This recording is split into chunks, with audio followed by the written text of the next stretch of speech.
Magandang araw na naman pong muli sa inyong lahat mga ka-vlog, boss, idol, regular viewer, silent viewer at kasama na rin po ang lahat ng mga OFW. Gagawin ko po ngayon ay magpapalit po ako ng main battery switch.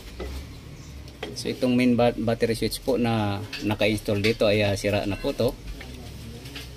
Wala na po siyang exact direction po para mag-contact ng battery terminal. So itong main supply po ng battery ay nanggaling po dito. So kapag inon po natin to ay tatawid po dito sa kabila. So dito po nagumpisa yung pinaka main power supply ng battery. Kaya nga lang po ay itong main battery switch na to ay may problema na po. Kakapain po natin kung saan po yung contact niya at saka lang po magkaroon ng power supply yung buong sasakyan. So hindi po dapat ganon, dapat iisa lang po yung position niya. So ganyan po dapat. So pag ganyan po kasi ang position itong main battery switch na to ay wala na po siyang contact. Dito po sa ibang direction ay mayroon po siya. So kapag ganyan po yung direction na once na matagtag po yung sasakyan or dadaan po ng rough road ay maaring magbabago po itong position na to. So mawawalan po ng power supply yung buong sasakyan. So ang gagawin ko po dito ay papalitan ko po ng bagong main battery switch para wag pong magkaroon ng problema once na tumatakbo po siya sa mga rough road. So ito po yung bagong ipapalit ko.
So ito na po, tapos na nailagay ko na po yung bago.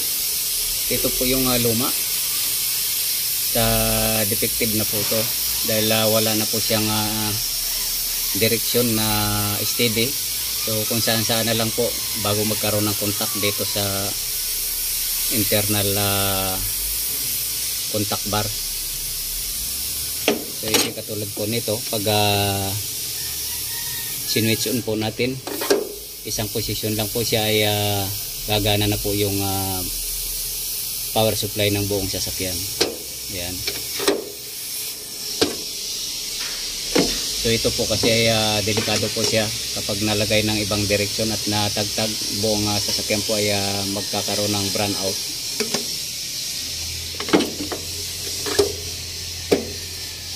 So hanggang dito na lang po muna ang video kong ito. Please like, subscribe na lang po and hit notification bell para sa susunod na mga video. God bless all po.